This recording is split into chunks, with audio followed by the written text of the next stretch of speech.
So today's advent calendar is the CS-52 LIS. It is going for 7,000 gold, I believe. Very nice. And obviously you will get your missions and stuff like that with it. So I'm just going to go ahead and get it because I got, well, quite a bit of gold. So, but is this tank any good? Well, for 7,000 gold, about £22, I'd say that's a decent price. That's, yeah, it's a good tank at the end of the day. The problem is that if you want it to be the best of the best, you have to fire gold in it. Because look at the difference between the rounds. You get 208 pen with 980 shell velocity, or you could go for APCR, which has 252 pen with 1,569 shell velocity. The difference between these two shells is massive. It is like one of the biggest disparities between the two shells, and considering that it's AP and APCR, if you don't care about, you know, making the most potential credits, there is 0 point of firing AP. But it is a premium tank, and premium tanks, let's face it, you buy them to make money. So this is why I kind of feel like the LIS is a bit of a weird kind of tank. Because it is just, the difference is so staggering that it just doesn't make sense as a tank. Don't get me wrong, 208 pen, you can get away with it in a medium tank. Especially when you meet your, you know, like tier 6s and stuff like that. But if you meet tier 10s, 208 pen, not really going to help you out too much. As always, we've whacked them in the comparison, so let's go ahead and have a little look at what equipment we could choose. First things first, you're going to see that it only gets 409 meters view range, which is going to be a bit of an issue because if you use vents, you only go up to 420 meters.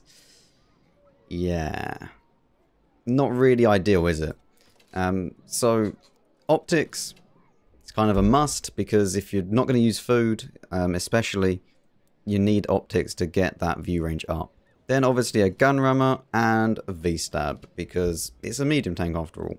I would always recommend you put V-stab on it and a rammer, and then the option is either optics or vents.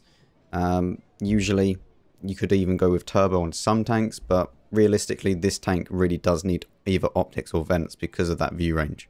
But if you were using food, then you could go ahead and use vents, and you'll be sitting around about 440 meters for the view range, and then also you just put on the rammer and the V-stab again, and yeah, you have a really nice tank actually overall. 0.32 accuracy, 2.5k DPM, 7.5 second reload time.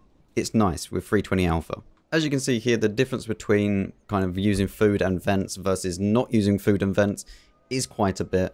2.5k DPM obviously, and 2.3k, nearly 2.4k, so it's quite a big difference actually. In all reality, and you do get a nice bonus to the accuracy as well as the reload time, which is probably the biggest factor. Yeah, that's quite a big difference, and you can tell the difference in game when you are playing and you switch out between the two. The actual armor values of this tank aren't too bad. Your upper plate can bounce a little bit, but don't rely on it.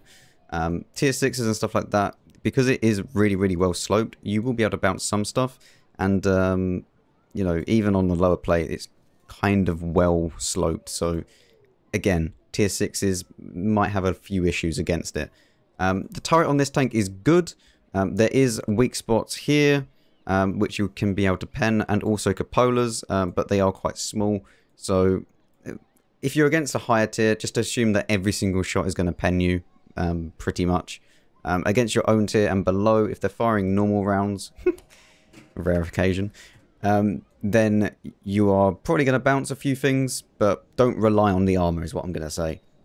You cannot really side scrape, although you can get away with some stuff. You do have 75 millimeters of side armor, so you're not going to get overmatched, but don't rely on side scraping just against a heavy tank, for example. It's not really going to end too well, especially to do with the fact that it does bow out at the sides here, as you can see. So you can get shot in that situation if they are kind of aiming at this area here. Mobility wise, this tank is decent. It does go at 50, it's got nearly 20 power to weight, so it's more than capable of getting up hills and stuff like that. And it weighs nearly 40 tons, so you can ram some lighter stuff, but not... I wouldn't go and ram like a Lorraine 40T, because it's going to weigh the exact same amount as you, pretty much. So, yeah, just be warned. And the camo rating on this tank is actually pretty good. You can get, well, 34 with vents and food. And obviously, without vents and food, you're going to get about 32 when that's stationary. On the move, 26 and 24. So, not too bad overall. And of course, the view range on this tank isn't very good. You are going to be struggling to get to that 445 meters view range. So, just keep that in mind. For field mods on this tank, what would I recommend? Obviously, you go to the right, and then, again, like this tank, you can kind of snipe with it. Do you want to take the improved camo and then you go up to 37%? Or do you just want to leave it? I wouldn't really recommend you choose the extra repair speed, just because this tank doesn't need it. Like 5 seconds is fine. 5 seconds is, you know, the same as every other tank, but the actual mobility of this vehicle, you don't really need the extra 2 kilometers an hour reverse, and it's just going to lose you camo. So it depends if you want this for a little bit less. I tell you what, yeah, no, actually pick this. Pick the camo, because it's actually decent. Yeah, I'd take a little bit longer repair time just to get a bit more camo. That's a decent choice, actually. And obviously for the category slot, scouting, and then if you want to use optics, then you get that bonus.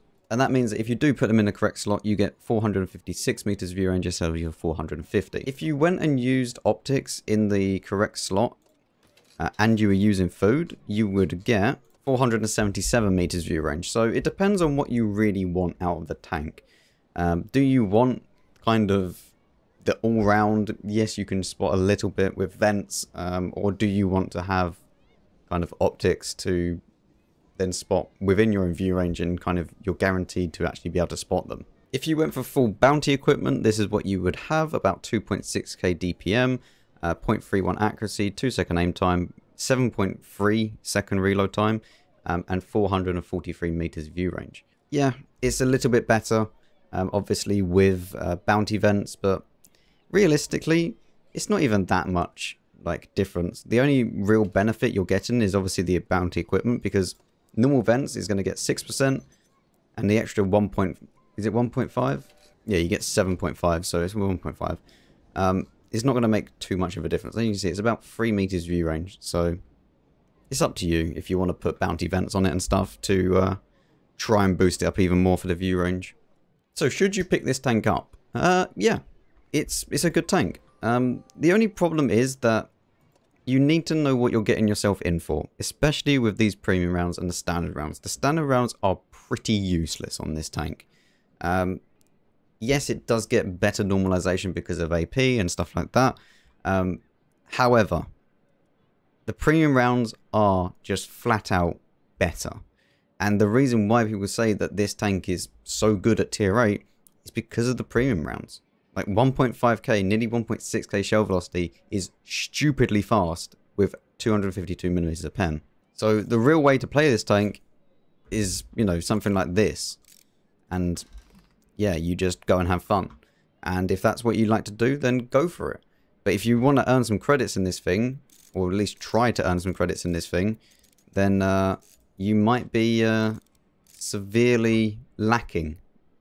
Yeah, especially in the penetration, because it is pretty bad. You're going to find yourself having to dip into the premium rounds quite a lot, especially when you meet tier 10s. When you meet tier 10s, you're going to wish that you had something like that.